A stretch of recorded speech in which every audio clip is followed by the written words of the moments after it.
All right, shouldn't be bad. We already did the hard part, the graphing. So we talked about the square roots where we got our parents graph and our parent chart. We use 0, 1, and 4 for x's, 0, 1, and 2 for our y's.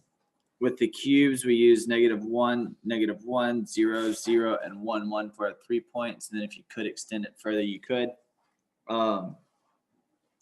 Remember, cube roots go both ways. Square roots only go one because you cannot take the square root of a negative. And we talked about the different transformations. I'm not going to go through all those. I'm just going to throw them up here again so they're on the recording. But you got your two shifts left and right, and then we also wrote some equations. So that's where we left off last week. All we're going to do today is come back and talk about the different characteristics of the graph. So we're going to do domain, range, in behavior, and intervals. So what we got, if I come over here, domain, just so you can kind of see it, is pretty much how far left and then how far right. That's as far. So domain is how far left and how far right. It always deals with your x values. Range is the opposite. Range is how far down and how far up. And it always deals with your y values. I'm sure you can find some place to scratch that somewhere on there.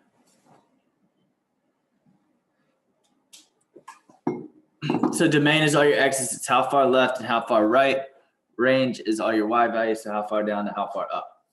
When you keep those straight, you'll be good. In behavior is what happens at the end of the graph. So remember, it's just this weird stuff. So it's as x approaches negative infinity, f of x is going to approach something. And then as x approaches positive infinity, f of x is going to approach something. So what's happening on the left side of the graph?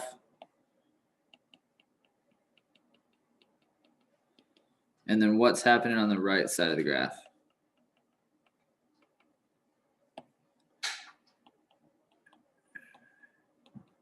Then intervals, this is going to be increasing. Wow, that's real bad. Dyslexia. Increasing.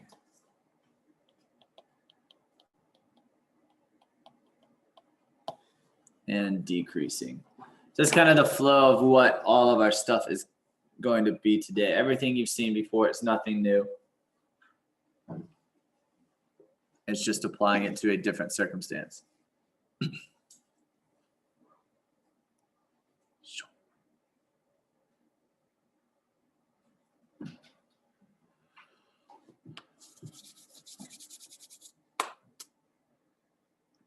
I'll give you some time to jot it down. If I need to turn the lights off so you can see it better, I can.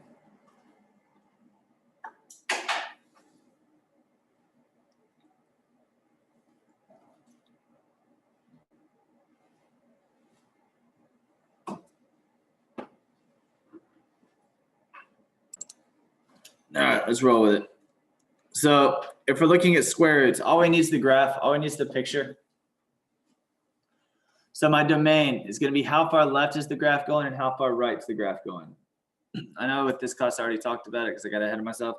So how far left's the graph going? It's coming over here and it stops at 0. So it stops at 0, so it's a closed bracket because it touches 0. 0, 0 is actually a point on the graph, so it's going to be a closed bracket. How far right's the graph going? It goes on forever and ever and ever, so we mark that with an infinity. And this is your parent function. This is your starting spot. So how far down is the graph going? It's going down to 0. How far up's the graph going? It goes up for forever. Even though it flattens out, it still continues.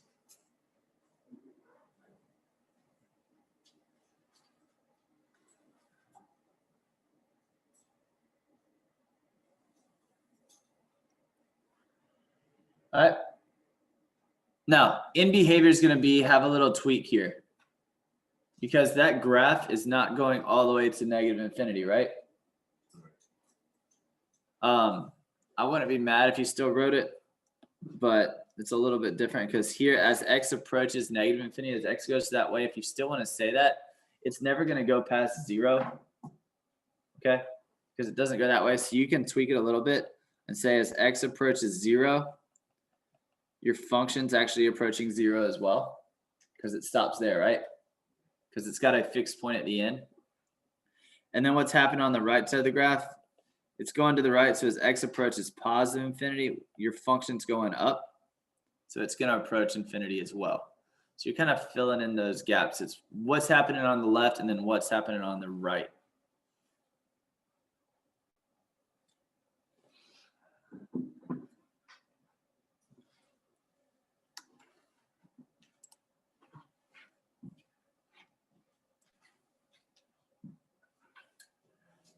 And then lastly, intervals, we got increasing or decreasing. As I go to the right, if I'm moving the pencil up as I trace it, that's increasing. As I go to the right, if I move the pencil down when I'm tracing, that's decreasing, right? So as I go to the right, my pencil is going up. So this is increasing. And it's increasing your x values, so from 0 to infinity. I mean, you can start there. It doesn't matter. I never really like to put closed brackets on increasing and decreasing. It's supposed to be a 0. So we're good. Any questions on the parent functions for that?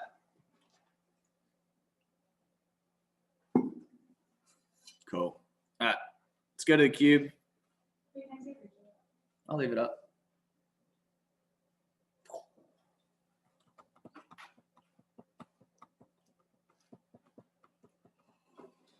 All right, cubic's a lot easier because it's continuous. It goes forever in all or in both directions. Well, I guess in all directions. So my range, how far left does it go? It goes forever to the left, never stops, and goes forever to the right. It also goes forever down and forever up. So this is going to be, you could also say all real numbers. You can also see a bold R like this. So don't be confused if you see any of those three things. They all mean the same thing. So negative infinity to positive infinity, all real numbers, and the bold R. They all do appear on your test. So you need to know which is which. Well, they're all the same thing. So if I put one, just know they all mean the same thing. In behavior, so as x approaches negative infinity, which direction is my graph going?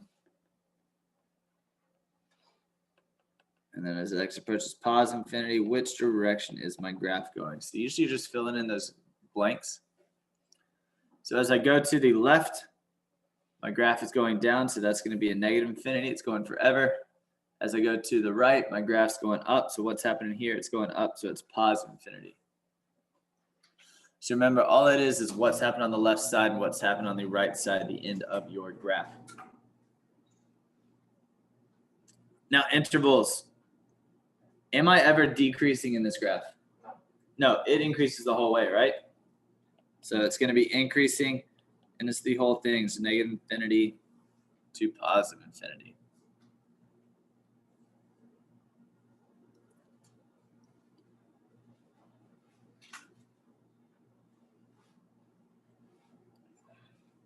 Cool.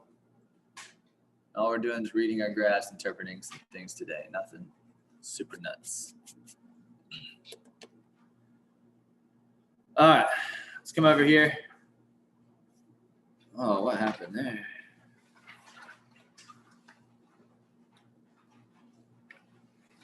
So let's take a look at this. So I got the parent function. We already talked about all of these shifts. So we're going to talk about the brown one. So my domain here, it's going to start at -4 and go on for forever. My range is down here. It starts at -1 and goes up for forever. So my range would be the bracket at -4. Sorry, my domain is the bracket at -4 and it goes on to infinity. My range has a bracket at -1, goes up to infinity. My intervals, is it increasing or decreasing? It's increasing, right? So it's increasing from -4 to infinity. I need to say it's increasing. And then my end behavior. So as x approaches my left value, which is -4, my f of x is going to approach -1. And then you got the easy side as x approaches positive infinity. My function, my f of x approaches positive infinity as well. This is a -1. I'm going to get off that line. Cool. So really the only things you're changing are those. Does that make sense? Does that not make sense? Kind of applying it? You about not know I'm getting something.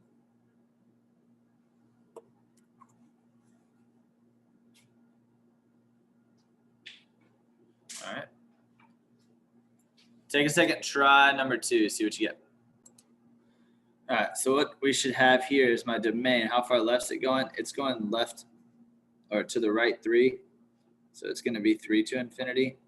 My range, it went up 6. So up 6, you can kind of see that with the transformations, right? So it should tell you where your points are. My intervals is increasing the whole time. So it increases from my x values, which is just 3 to infinity. In behavior, so as x approaches 3, my f of x is going to approach 6. And then as x approaches positive infinity, my function's going to approach positive infinity as well. Is that what we got? Yes, no, maybe.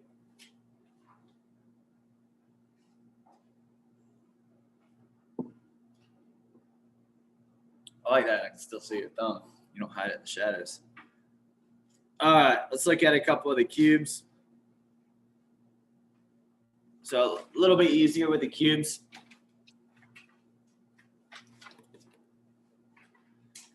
So it's continuous in all directions here. So this is nice. Your domain, you don't have to think. Your range, you don't have to think with a cube root. Your intervals, all you got to see is it increasing the whole way or decreasing the whole way.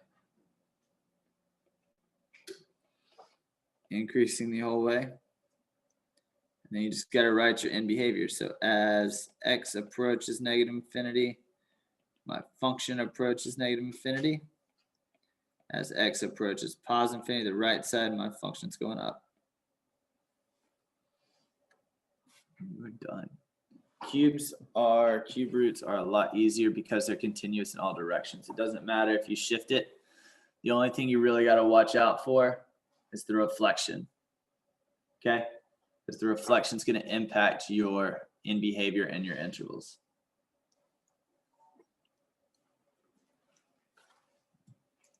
All right, you can look at the picture at number 4 and you can see that the picture to number 4 is the exact same as the picture at number 3 just moved, right? So all your characteristics are going to be the exact same. So go ahead and write those down, which is awesome.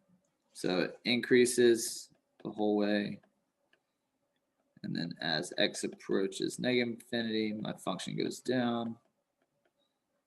And then as x approaches positive infinity, my function goes up.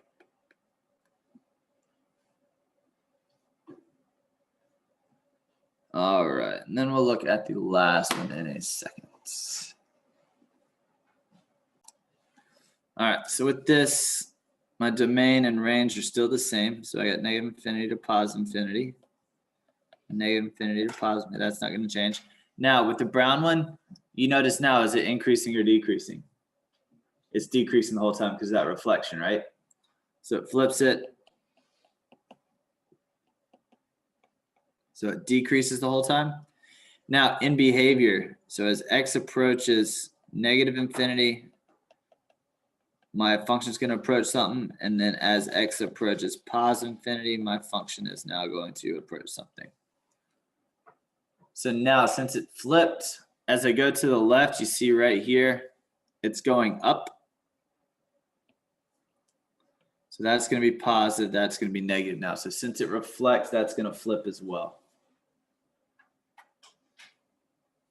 I don't like to teach patterns when it looks like this and stuff like that. I like you to actually understand what's going on so that way you don't have, doesn't matter what graph I give you in behavior, it's what's happening on the left, what's happening on the right. Is it going up or down, or is it approaching an asymptote, stuff like that.